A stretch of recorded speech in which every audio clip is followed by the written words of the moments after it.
رات کو سوتے وقت اللہ تعالیٰ کا اسم مبارکہ یا وہابو 121 مرتبہ اور سورۃ کوثر پڑھ لیں۔ پھر صبح انشاءاللہ تعالیٰ دولت کا ایک ایسا زبردست طوفان آئے گا کہ آپ کے آگے پیچھے دولت ہی دولت ہوگی۔ جو بھی دل میں سوچا ہوگا وہ فوراً ہو جائے گا انشاءاللہ۔ جن دوستوں نے میرے چینل کو سبسکرائب نہیں کیا وہ چینل کو سبسکرائب کر دیں۔ بسم اللہ الرحمن الرحیم۔ السلام علیکم ورحمۃ اللہ وبرکاتہ۔ محترم ناظرین کرام، آج کا یہ وظیفہ انشاءاللہ تعالیٰ آپ کو لاکھوں کروڑوں کا مالک بنا دینے والا وظیفہ ہے۔ یہ وظیفہ سچے دل سے کامل یقین کے ساتھ کرنے سے آپ کے گھر میں کاروبار میں انشاءاللہ تعالیٰ اللہ پاک اپنی رحمت سے برکتیں، فضیلتیں اور وسعتیں پیدا فرمائے گا۔ آپ لوگ اپنی کسی بھی مشکل کے لیے، کسی بھی حاجت کے لیے، کسی بھی پریشانی کے لیے رات کو یہ مبارک نام 121 مرتبہ پڑھ کر سو جائیں، پھر صبح اٹھ کر دیکھیں گے تو انشاءاللہ تعالیٰ دولت ہی دولت ہوگی۔ اگر زندگی میں کوئی بھی مشکل سے مشکل حاجت ہو جس نے آپ کی راتوں کی نیندیں حرام کر دی ہوں، دنیا کا سب سے آسان مجرب وظیفہ یا وہابو کو 121 مرتبہ سورۃ کوثر پڑھیں تو پھر انشاءاللہ معجزے اپنی آنکھوں سے دیکھیں گے۔ مال و دولت حاصل کرنے کے حوالے سے اس پوری کائنات کا سب سے آسان عمل ہے۔ یہ ایک ایسا معجزاتی وظیفہ ہے جس کے کرنے سے دل سے کرنے پر دولت عاشق اور مہربان ہو جاتی ہے۔ میرے وہ بھائی جنہوں نے دولت کے حصول کی خاطر ہر جگہ در بدر کی ٹھوکریں کھائی ہیں اور ساتھ ذلت اور رسوائی کی بھی برداشت کرنی پڑی لیکن مال و دولت پھر بھی نہ ملا، تو میرے وہ بہن بھائی صرف اور صرف اللہ پاک کی عبادت کریں، اسی سے مانگیں۔ لیکن اللہ پاک سے مانگنے کے بھی کچھ اصول و ضوابط ہیں۔ اگر آپ صحیح طریقے سے دعا مانگو گے تو آپ کی دعا لازمی قبول ہوگی، ورنہ دعا کی قبولیت میں شش و پنج ہی رہے گا۔ آپ یہ وظیفہ کر لیں، پھر ہمارے بتائے گئے طریقے کے مطابق مانگیں گے تو انشاءاللہ تعالی ہم پورے یقین کے ساتھ کہتے ہیں کہ آپ ہزاروں نہیں بلکہ لاکھوں کروڑوں میں کھیلیں گے۔ اس وظیفے کی برکت سے اللہ پاک آپ کے رزق میں برکت اور وسعت پیدا کرے گا۔ یہ صرف ایک عمل نہیں بلکہ رزق کے خزانے کا ایک وسیع و عریض اور گہرا سمندر ہے، مگر جو بھی بندہ یہ عمل ہمیشہ کرے گا، اس کی مستقل عادت بنا لے گا تو انشاءاللہ تعالی وہ کبھی مال و دولت اور رزق کی کمی اور تنگی سے شکار نہیں ہوگا۔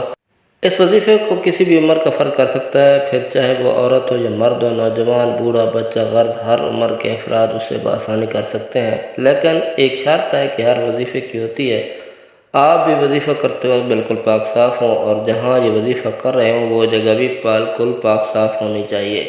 اس لیے بہتر ہے کہ آپ جہاں نماز ادا کریں وہیں بیٹھ جائیں۔ اپنے دل کو بھی گناہوں کی میل سے پاک و صاف کرنا ہے، اسی لیے آپ استغفار کی کثرت کیجیے۔ علماء کرام کے نزدیک استغفار کی کثرت کیجیے۔ علماء کرام کے نزدیک استغفار کی کثرت سے مراد کم سے کم ہر روز 300 مرتبہ استغفار یعنی استغفر اللہ استغفر اللہ استغفر اللہ کا ورد لازمی کرنا چاہیے۔ اس وظیفے میں آپ نے سب سے پہلے اعوذ باللہ من الشیطان الرجیم بسم اللہ الرحمن الرحیم ایک مرتبہ پڑھیں، اس کے بعد اول و آخر 3 مرتبہ درود پڑھیں۔ آپ کوئی سا بھی درود پاک پڑھ سکتے ہیں، جیسے صلی اللہ علیہ وآلہ وسلم، یہ بھی آپ پڑھ سکتے ہیں، لیکن بہتر درود ابراہیمی ہی ہے۔ ایک مرتبہ آپ میرے ساتھ بھی درود ابراہیمی دہرا لیں۔ اللہم صلی علی محمد وعلی آل محمد کما صلیت علی ابراہیم وعلی آل ابراہیم انک حمید مجید۔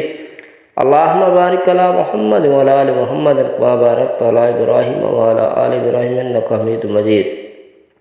وظیفے کے دوران مکمل خاموشی، سکون، اطمینان ہونا چاہیے۔ جب آپ 3 مرتبہ درود شریف پڑھ لیں تو 121 مرتبہ یا وہاب یا وہاب یا وہاب پڑھیں، اس کے بعد 7 مرتبہ سورۃ کوثر پڑھیں۔ انا اعطیناک الکوثر فصلی لربک وانحر ان شانئک هو الابتر۔ اللہ کا اسم مبارک سورۃ کوثر پڑھتے وقت آپ نے ذہن میں جو بھی آپ کی حاجت ہے، جو بھی مقصد ہے، صرف اسی کا تصور رکھنا ہے۔ اس کے بعد 300 مرتبہ استغفر اللہ استغفر اللہ استغفر اللہ پڑھیں۔ اس کے بعد 3 مرتبہ درود شریف پڑھ لیں، لیکن ایک بات اچھی طرح ذہن نشین رہے کہ اس عمل کے دوران آپ نے کسی سے بات نہیں کرنی، مکمل خاموشی، تسلی، اطمینان اور سکون کے ساتھ اس مکمل عمل کو پڑھنا ہے۔ اگر آپ یہ عمل رات کو کریں گے تو آپ نے اس کے بعد خاموشی سے سو جانا ہے۔ انشاءاللہ اس عمل کی برکت سے آپ کی تمام حاجتیں جن کا تعلق رزق، مال و دولت کے حوالے سے ہے انشاءاللہ جلد پوری ہو جائیں گی، اور آپ کو رزق کی فراوانی، مال و دولت کی کثرت، خوشحالی بھی نصیب ہوگی انشاءاللہ تعالی۔ آپ اس وظیفے کو چند دن میں کر سکتے ہیں، انشاءاللہ فائدہ ہوگا، لیکن اگر آپ اس عمل کو اپنی زندگی کا ایک مستقل معمول بنا لیں گے تو زیادہ بہتر رہے گا۔ یہ چند منٹ آپ کی زندگی کے سنور دے گا، آپ کے کام میں تمام رکاوٹیں دور ہو جائیں گی، آپ کا کاروبار ترقی کرے گا، آپ کی ہر مراد انشاءاللہ تعالیٰ پوری ہو جائے گی۔ آخر میں دعا ہے کہ اللہ تعالیٰ ہمارے اس وظیفے میں کی گئی کسی بھی قسم کی کوئی بھی کمی کوتاہی کو اپنے پیارے حبیب محمد صلی اللہ علیہ وسلم کے صدقے معاف فرمائے، ہمیں عذاب قبر، عذاب حشر کی سختیوں سے محفوظ فرمائے، ہمیں پکا اور سچا مسلمان بنائے، ہمیں 5 وقت کی نماز باجماعت ادا کرنے کی توفیق عطا فرمائے، آمین ثم آمین۔ اللہ تعالی ہم سب کا حامی و ناصر ہو۔ السلام علیکم ورحمۃ اللہ وبرکاتہ۔ جن حضرات نے میرے چینل کو سبسکرائب نہیں کیا وہ چینل کو سبسکرائب کر دیں اور لائک بھی کر دیں۔